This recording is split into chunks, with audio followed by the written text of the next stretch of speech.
Hello everybody, welcome to mystic world 1111। मेरा नाम राबिया सलीम है और ये आपकी क्विक एनर्जी अपडेट है। हम देखेंगे आपके पर्सन की करंट फीलिंग्स आपके लिए क्या हैं। ये शॉर्ट रीडिंग है, बिल्कुल टाइमलेस है, आपको पता है। बट ऑब्वियसली हमें न्यू सब्सक्राइबर्स भी मिलते हैं और उनके लिए बताना भी ज़रूरी होता है, क्योंकि अक्सर लोग कमेंट्स में पूछते हैं कि ये रीडिंग इतनी शॉर्ट क्यों है, इसको आप थोड़ा सा लेंथी करें, लॉन्ग करें। तो ये है ही एक short reading. Okay, so let's see आपके पर्सन की current feelings. Okay, so we have knight of pentacles. So it's a very loyal energy. Oh, we have 5 of pentacles. So हो सकता है इस वक्त आप उनके साथ नहीं हैं, but they still are loyal to you, ये मैसेज आ रहा है। और नाइट ऑफ पेंटिकल्स की एनर्जी बड़ी स्ट्रॉन्ग स्टेबल एनर्जी होती बहुत स्लो है, बट ये बहुत स्टेबल एनर्जी है। King of swords, so this person is very logical, very practical, sometimes cold. The high priest, so this is the hierophant energy again, ये भी loyalty का indication है।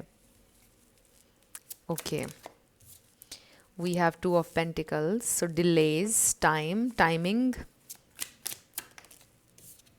का कोई इशू हो सकता है। 7 of pentacles, temperance, balance, time, again patience, there is something about patience, time, trusting the process. We have 6 of chalices. Wow. So this is a very nice energy. We have 4 of pentacles. So ये इंसान इस वक्त खुद को रोक रहे हैं आपकी तरफ आने से. They are holding themselves back. ये इंसान में बी क्लोज्ड ऑफ हैं या इमोशनली अवेलेबल नहीं हैं. हो सकता है उनकी ज़िंदगी में कुछ और चीज़ें चल रही हैं जिसकी वजह से वो अवेलेबल नहीं हैं. ये भी हो सकता है कि उनका कोई इशू चल रहा है, फाइनेंशियल इशू भी हो सकता है, because with the 5 of pentacles हो सकता है उनको कोई फाइनेंशियल लॉस हुआ है. ये भी हो सकता है कि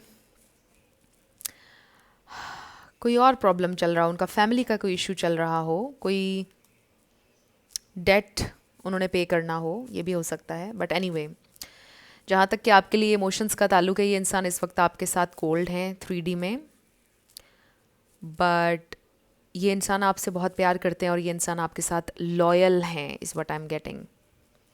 ये इंसान आपके साथ एक बहुत ही स्वीट और इनोसेंट कनेक्शन फील करते हैं, जो बियॉन्ड आप कह लें कि पैशन और फिज़िकल इंटीमेसी है. This is something beyond that. So ये इंसान आपको देखते हैं कि आपके साथ कुछ बहुत इनोसेंट है, जो आजकल नहीं होता है, राइट? बहुत कम होता है.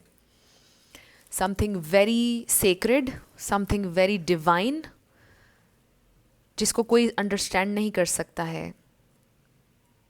दे रियली फील कि दिस इज़ ट्रू लव, जो वो आपके लिए फील करते हैं. एंड मे बी वो इतने लॉजिकल और इतने प्रैक्टिकल हैं, उन्होंने कभी सोचा नहीं था कि एग्जिस्ट करता होगा. मे बी उनको यकीन ही नहीं रहा होगा फॉर सम रीज़न, लेकिन दे फील कि ट्रू लव एग्जिस्ट करता है, क्योंकि उन्होंने आपके साथ जब महसूस किया और एक्सपीरियंस किया, तो आपकी बहुत एक स्पेशल जगह है उनकी ज़िंदगी में. एंड आई रियली फील कि दिस इज़ समवन कि अगर आप उनसे नाराज़ भी होंगे, अगर ये इंसान गुस्से में भी होंगे, तो आपकी रिस्पेक्ट का ख्याल रखेंगे और किसी इंसान को आपके ख़िलाफ़ कुछ बोलने नहीं देंगे. और ऐसे लगता है कि अगर आपकी बैक पर कोई भी इंसान आपके बारे में कुछ गलत बात बोलेगा, तो ये इंसान उसको वहीं पर शट अप कॉल देंगे. ये इंसान आपकी बुराई कभी भी नहीं सुन सकते हैं, चाहे वो आपके साथ हों या ना हो, क्योंकि ये इंसान जानते हैं कि आप जेन्युइनली एक बहुत स्वीट इंसान हैं, प्योर सोल हैं, और आप आम लोगों की तरह नहीं हैं. सो आई डू फील कि ये इंसान इस वक्त कनेक्शन की टाइमिंग के ऊपर एतबार कर रहे हैं, इस प्रोसेस के ऊपर एतबार कर रहे हैं. They are just surrendering to the divine. ये इंसान इस वक्त बिल्कुल सरेंडर की स्टेट में है when it comes to this connection. They are not doing anything, I feel, क्योंकि उनकी ज़िंदगी में कुछ और चीज़ें भी चल रही हैं इस वक्त. उनका फोकस वो हो सकता है, but when it comes to this connection, ये इंसान सरेंडर की पोजीशन में हैं और ट्रस्ट कर रहे हैं प्रोसेस के ऊपर. ट्रस्ट कर रहे हैं कि अगर ये उनकी डेस्टिनी है तो ये हो जाएगा. ये सोच रहे हैं ये इंसान। सो दे डू फील कि उन्होंने अपनी सीड्स प्लांट कर दी हैं और अब उनको वेट है और ट्रस्ट है कि ये ग्रो करेंगी।